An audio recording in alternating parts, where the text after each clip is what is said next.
नमस्कार दोस्तों। देखिए, इस वीडियो में हम कॉलेज लेक्चरशिप में एक जैनेन्द्र कुमार जी का त्यागपत्र उपन्यास जोड़ा गया है, उस उपन्यास के बारे में अध्ययन करेंगे। सबसे पहले अपन जैनेन्द्र कुमार जी का परिचय पढ़ेंगे, उसके बाद में उपन्यास की कथा वस्तु और उसकी समीक्षा का अध्ययन करेंगे। तो अगर आपको किसी भी कवि के जीवन परिचय के बारे में अगर पढ़ना है तो प्लेलिस्ट में से आप पढ़िएगा। कम से कम 40-50 कवियों का जीवन परिचय डाल रखा है, आप आराम से पढ़ सकते हैं। ठीक है, तो देखिए 20वीं शताब्दी में हिंदी साहित्य के देदीप्यमान सितारे जैनेन्द्र कुमार का जो जन्म है 2 जनवरी 1905 को कोडियागंज जिला अलीगढ़ में हुआ था, यानी उत्तर प्रदेश में। जैनेन्द्र जी की प्रारंभिक शिक्षा 1911 से 18 तक ऋषभ ब्रह्मचर्य आश्रम हस्तिनापुर दिल्ली में हुई थी। 1911 में वैशाख शुदी तीज को गुरुकुल में उन्हें जैनेन्द्र नाम दिया था। ठीक है, क्या नाम दिया? जैनेन्द्र नाम। इनका मूल नाम पूछ ले तो आनंदीलाल है, ध्यान रखना क्या नाम है? आनंदीलाल। इससे पूर्व उनका नाम आनंदीलाल लिखवा गया। 1929 से 30 तक जैनेन्द्र जी का विवाह है वो भाग्यवती देवी के साथ हुआ और इसी वर्ष उनका पहला कहानी संग्रह फांसी प्रकाशित हुआ। कई बार पूछा जाता है जैनेन्द्र कुमार जी का पहला कहानी संग्रह कौन सा है, तो फांसी है। ठीक है, अच्छी तरीके से ध्यान रखना।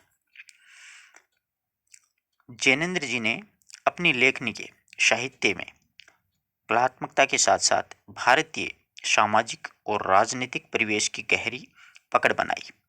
भारतीय स्वाधीनता संग्राम में वे पूरे मनोयोग से जुड़े रहे, यानी स्वतंत्रता आंदोलन के दौरान भी जैनेन्द्र कुमार जी हैं वो पूरे अच्छी तरीके से उसमें क्या रहे, जुड़े रहे थे। महात्मा गांधी जी के साथ में, प्रेमचंद जी के साथ में, प्रेमचंद जी के साथ में मिलकर उन्होंने लाहौर में हिंदुस्तानी सभा की स्थापना की। कहाँ पर की थी? लाहौर में हिंदुस्तानी सभा की स्थापना वो किसके साथ में मिलकर की थी? तो ये अगर पूछ लिया जाए तो प्रेमचंद जी के साथ में मिलकर, और प्रेमचंद जी के साथ बाद में इन्होंने हंस पत्रिका का संपादन भी किया था। इससे डॉक्टर जाकिर हुसैन तथा जोशी मलिहाबादी सदस्य के रूप में जुड़े रहे और इसी दौरान जैनेन्द्र जी की प्रसिद्ध पुस्तकें हैं वो प्रकाशित होने लगी थी। देखो, परख, वातायन, एक रात, नीलम देश की राजकन्या, सुनीता, त्यागपत्र, जैनेन्द्र के विचार आदि प्रकाशित हो चुकी थी। आदि जो पुस्तकें हैं वो प्रकाशित हो गई थी जैनेन्द्र कुमार जी की तब तक, ये बात ध्यान में रखिएगा। ठीक है, इस बात को अच्छी तरीके से। Doctor KM. मुंशी तथा प्रेमचंद के साथ में मिलकर के उन्होंने महात्मा गांधी की अध्यक्षता में भारतीय साहित्य परिषद की स्थापना की थी। के.एम. मुंशी हैं, उनने और प्रेमचंद जी दोनों के साथ में मिलकर के महात्मा गांधी की अध्यक्षता में भारतीय साहित्य परिषद की स्थापना भी करने में जैनेन्द्र जी का महत्वपूर्ण भूमिका रही है। प्रेमचंद जी की मृत्यु के उपरांत हंस का संपादन, हंस पत्रिका प्रेमचंद जी निकालते थे, तो हंस का संपादन भी जैनेन्द्र जी के द्वारा ही किया गया था। इस बात का भी अच्छी तरीके से आप है वो ध्यान रखें। कई बार ऐसे प्रश्न परीक्षाओं में पूछ लिए जाते हैं, ध्यान रखना इस बात का। ऐसे प्रश्न अक्सर परीक्षा में उठा लिए जाते हैं। आगे देखिएगा, हंस में प्रेम में भगवान, पाप और प्रकाश शीर्षक से उन्होंने टोलस्टॉय की कहानियों व नाटक का अनुवाद किया था। पूछा जा सकता है कि टोलस्टॉय की कहानियों का और नाटकों का अनुवाद किस शीर्षक से किया था, तो प्रेम में भगवान और पाप और प्रकाश। जैनेन्द्र जी अपने समय में महात्मा गांधी, विनोबा भावे, रविंद्रनाथ टैगोर, जवाहरलाल नेहरू, जयप्रकाश नारायण, इंदिरा गांधी के साथ में सतत संबद्ध रहे थे, यानी ये इनके साथ में लेखन कार्य हैं वो करते रहे थे, इनके बारे में भी लिखते रहे और राजनीति में भी ये वो जुड़े रहे थे। ठीक है, इस बात को अच्छी तरीके से ध्यान में रखना। इस प्रकार के प्रश्न कई बार परीक्षाओं में और इंटरव्यू बेस पर भी पूछ लिए जाते हैं। जैनेन्द्र जी की अन्य कृतियाँ, ये मुक्तिबोध है, ये उपन्यास है, ध्यान रखना। और इस उपन्यास पर इनको क्या मिला था? प्रसिद्ध साहित्य अकादमी पुरस्कार है वो इसी उपन्यास पर इनको दिया गया था। इस बात का अच्छी तरीके से आप ध्यान में रखिएगा, कई बार ऐसे प्रश्न हैं वो पूछ लिए जाते हैं परीक्षाओं में। ठीक है, सुखदा, कल्याणी, जयवर्धन, दशार्क, जैनेन्द्र की कहानियाँ समग्र, स्मृति पर्व, सोच विचार, परिप्रेक्ष्य, अकाल पुरुष गांधी, कई बार पूछी जाती है रचना, जीवनी है गांधी जी की। प्रेमचंद, एक कृति व्यक्तित्व, साहित्य संस्कृति, साहित्य का श्रेय और प्रेय, नीति और राजनीति, समय और हम, जीवनी जीवन, साहित्य और परंपराएं, गांधी और हमारा समय तथा संस्कृति, आस्था और तत्वदर्शन तथा अन्य अनुवाद, क्यूप्रिन रचित यामा दीपिट। यामा दीपिट का हिंदी रूपांतरण यामा उपन्यास आदि क्या था। यामा दीपिट जो उपन्यास है इसका हिंदी रूपांतरण भी जैनेन्द्र जी ने किया था। यामा काव्य संग्रह है वो ध्यान में रखना किसका है, महादेवी वर्मा का। इनमें से अधिकांश कृतियां विभिन्न भारतीय व विदेशी भाषाओं में अनुदित हैं। त्यागपत्र का अनुवाद देखो, त्यागपत्र बहुत ही इनका चर्चित और प्रसिद्ध उपन्यास है। त्यागपत्र का अनुवाद है वो अंग्रेजी, फ्रांसीसी, जर्मनी, चीनी, रूसी, उर्दू, स्पेनिश तथा पार्शियन आदि भाषाओं में देखो इस उपन्यास का है वो अनुवाद हो चुका है। ठीक है, इन भाषाओं में त्यागपत्र उपन्यास का अनुवाद हो चुका है। तो कितना प्रसिद्ध उपन्यास होगा आप स्वयं इस बारे में अनुमान लगा सकते हो, स्वयं सोच सकते हो कि वास्तव में ही ये कितना अच्छा और कितना बढ़िया उपन्यास है। ठीक है, आगे देखिए। इनके अतिरिक्त जैनेन्द्र जी को अनेक ख्याति प्रसिद्ध पुरस्कार भी मिले। देखो, हिंदुस्तानी अकादमी इलाहाबाद में परख उपन्यास पर प्रसिद्ध ये पुरस्कार मिला है, हिंदुस्तान अकादमी इलाहाबाद से। भारत सरकार शिक्षा मंत्रालय प्रेम में भगवान के लिए 1952 में, पाप और प्रकाश में। साहित्य अकादमी पुरस्कार आपको बता चुका हूँ, मुक्तिबोध के लिए 1965 में मिला है। ठीक है, हस्तिमल डालमिया पुरस्कार नई दिल्ली, उत्तर प्रदेश राज्य सरकार समय और हम के लिए 1970 में। पद्म भूषण भारत सरकार ने 1971 में दिया था। मानद की डिलीट उपाधि दिल्ली विश्वविद्यालय 1973 में, आगरा विश्वविद्यालय 1974 में 2 बार डिलीट की मानद उपाधि मिली है। हिंदी साहित्य सम्मेलन प्रयाग के द्वारा साहित्य वाचस्पति से भी इनको सम्मानित किया गया है। विद्या वाचस्पति की उपाधि भी गुरुकुल कांगड़ी के द्वारा इनको दी गई है। साहित्य अकादमी फेलोशिप 1974 में इनको प्राप्त हुई थी। इस प्रकार से आप हैं वो इनको जो उपन्यास मिले हैं जो पुरस्कार मिले हैं उनको अच्छी तरीके से याद रखना। देखिए, जैसे मुक्तिबोध पर आपको पता है साहित्य अकादमी मिला, परंतु ये लेक्चरशिप की एग्जाम है, इसमें आपको सन पूछ सकता है। अगला परीक्षाओं में क्या पूछ सकता है, अपन को इसमें सन वगैरह पूछ सकता है। तो अपन को स्पेशली इनकी सन वगैरह हैं उनको अच्छे से याद रखना है। मिलान वाले प्रश्न भी नेट जीआरएफ वगैरह में आते रहते हैं, तो इनका स्पेशली अपन को थोड़ा सा ध्यान रखना है। आगे देखिए, इसके अतिरिक्त जैनेन्द्र जी का अनेक गोष्ठियों में सहयोग रहा है, जिसमें साहित्य अकादमी की प्राथमिक सदस्यता रही है। इनकी साहित्य अकादमी के सदस्य रहे, प्रथम राष्ट्रीय यूनेस्को की सदस्यता, भारतीय लेखक परिषद की अध्यक्षता, दिल्ली प्रादेशिक हिंदी साहित्य सम्मेलन का सभापतित्व, यूएनओ में मानवाधिकार आयोग के अधिवेशन में अध्यक्षता, उत्तर प्रदेश सरकार के शीर्ष पुरस्कार भारत भारती एवं तुलसी नैतिक पुरस्कार व सम्मान इनके प्रमुख पुरस्कार मिले हैं। साहित्य पुरुष जैनेन्द्र कुमार की यह लीला 83 वर्ष की अवस्था में 24 दिसंबर 1988 को समाप्त हो गई थी। 1905 में जन्म हुआ था इनका और 1988 को इनका क्या हो गया था, निधन है वो हो गया था। तो ये इनका परिचय है।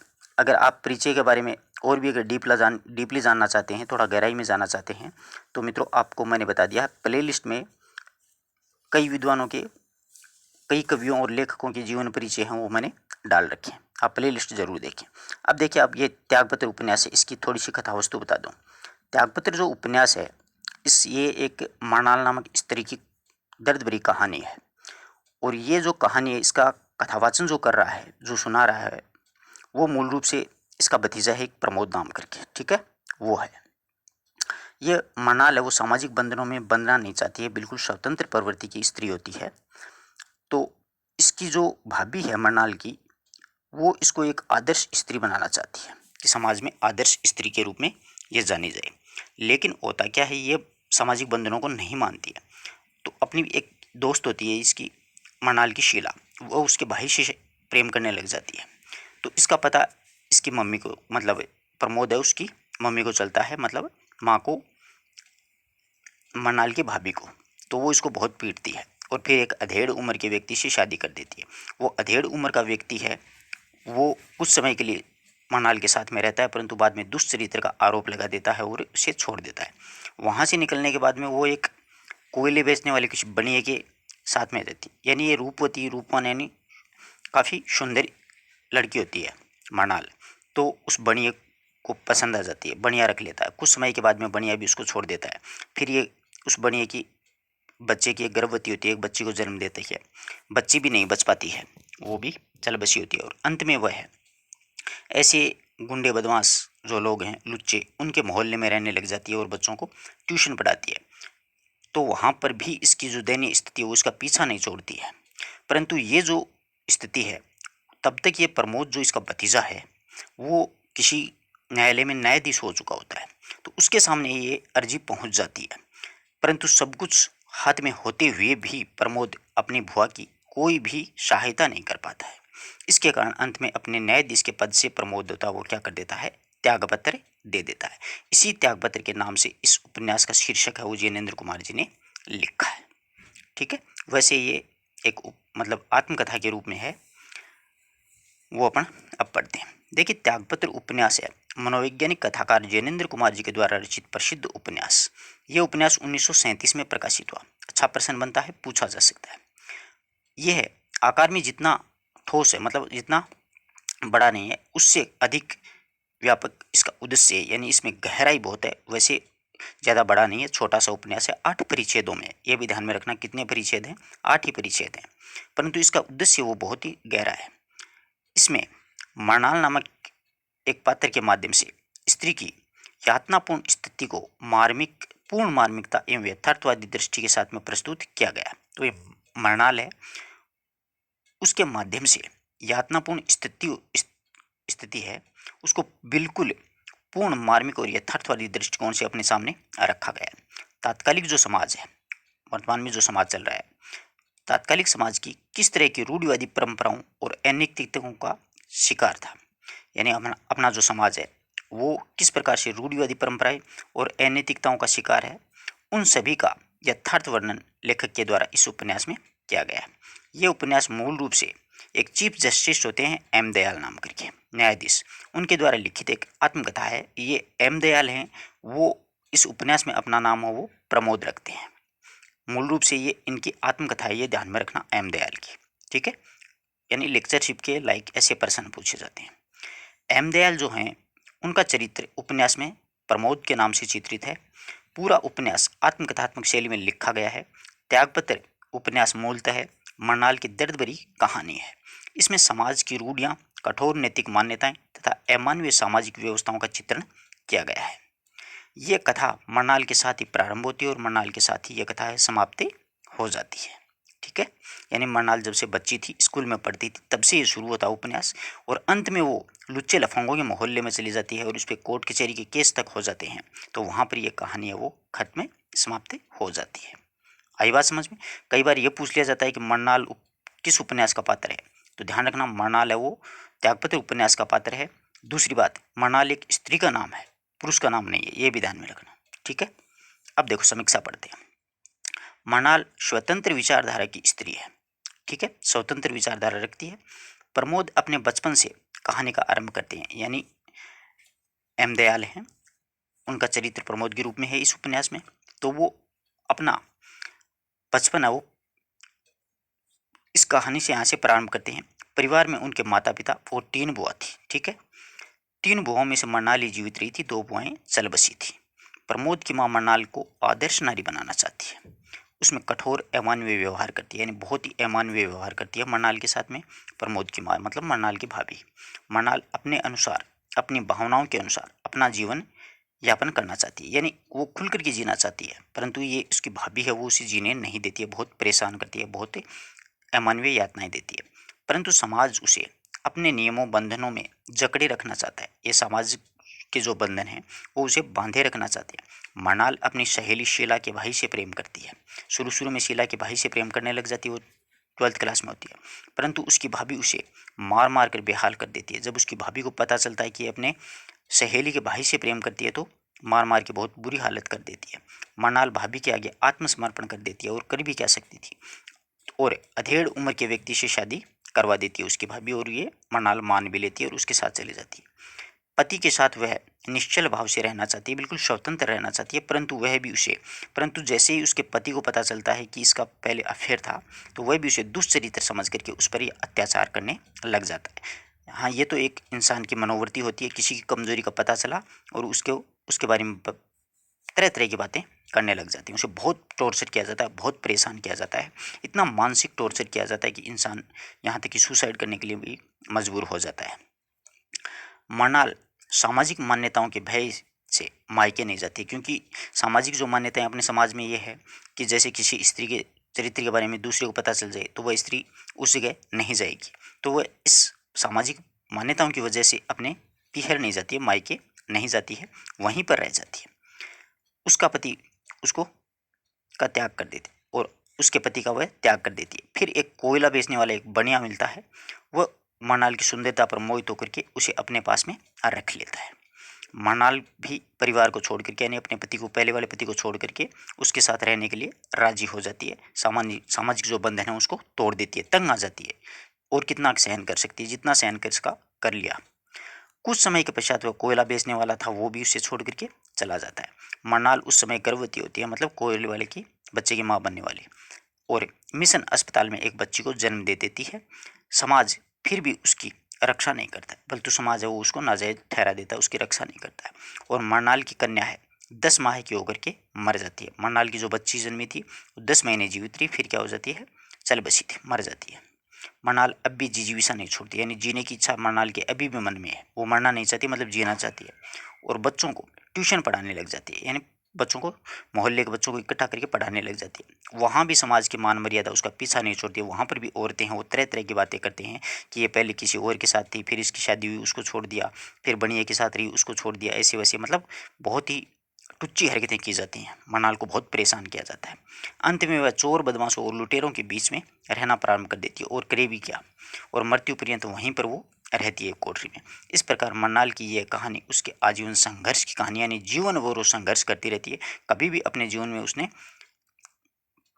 मतलब है पीछे मुड़ करके नहीं देखा और संघर्ष से मुंह है नहीं मोड़ा, लगातार संघर्ष करती रही पूरे जीवन में। कहानी का मुख्य नायक प्रमोद है, वो रिश्ते में मरनाल का क्या है, भतीजा, मैंने आपको बताया था, जो समाज की मान्यताओं में बंधा हुआ है, क्योंकि ये भी ये सामाजिक प्राणी है तो समाज की मान्यताओं में बंधा हुआ है, और चाहे कर भी वह अपनी बुआ की सहायता नहीं कर पाता है, नहीं कर सकता है।